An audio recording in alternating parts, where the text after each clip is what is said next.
भक्ति में संभोग करने से क्या होता है? हर किसी के मन में यह प्रश्न बना रहता है, चाहे स्त्री हो या पुरुष। कहा जाता है कि जो व्यक्ति भक्ति करता है, यदि वह पराई स्त्री या पराये पुरुष से संबंध बनाता है तो उसकी समस्त भक्ति नष्ट होकर उसे घोर नरक की यातना भुगतनी पड़ती है। और यदि पति पत्नी के बीच में यदि संबंध बनाए जाएं तो वे अधर्म नहीं है, परंतु यदि एक पति और एक पत्नी यदि दोनों में से एक भक्ति करता है और वह सोचती है कि मैं इसके साथ संबंध नहीं बनाना चाहती हूँ, अब मेरा इनसे मोह खत्म हो गया है, क्या ऐसी स्थिति पे संबंध बनाना उचित है? तो हम आपको बता दें कि एक बार मीराबाई ने बचपन में शादी श्री कृष्ण से कर ली, परंतु सांसारिक ने उनकी शादी राणा के बेटे के साथ कर दी।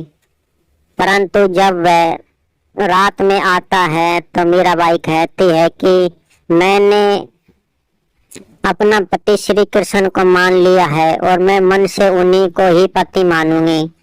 परंतु यदि आपको जिस्म की भूख है तो आप अपनी भूख शांत कर सकते हैं, परंतु मैं आपको पति कभी नहीं मानूंगी। मीराबाई के पति ने इस बात से सहमत हुआ और उसके साथ संबंध नहीं बनाए, परंतु कुछ समय बाद उसकी मृत्यु हो गई।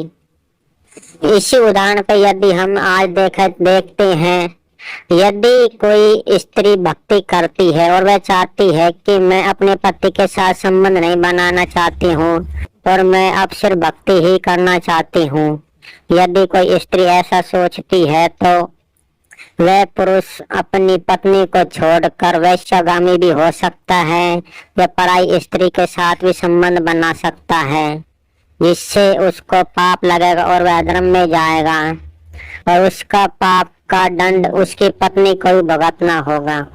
और यदि पति भक्ति करता है और यदि पत्नी संबंध बनाना चाहती है और पति नहीं चाहता है, तो इस स्थिति में भी पति का कर्तव्य बनता है कि भक्ति करते हुए भी अपने सांसारिक जीवन को जिए, क्योंकि यदि वह ऐसा नहीं करेगा तो उसकी पत्नी भी अधर्म के मार्ग पे चल सकती है, जिसका परिणाम उसके पति को भुगतना पड़ सकता है।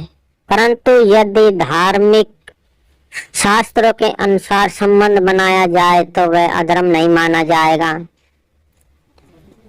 यदि आप इससे सहमत हैं कि यदि भक्ति करते समय संबंध कभी नहीं बनाना चाहिए, भक्ति करने के बाद ही संबंध बनाए, सुबह शाम संबंध बनाने से हमारे समस्त पुण्य नष्ट हो जाते हैं और व्रत के समय या किसी धार्मिक कार्य पर या किसी धार्मिक स्थल पर या पूजा पाठ करते समय कभी भी संबंध बनाने की ना सोचे, इससे भी आपके समस्त पुण्य नष्ट हो जाएंगे।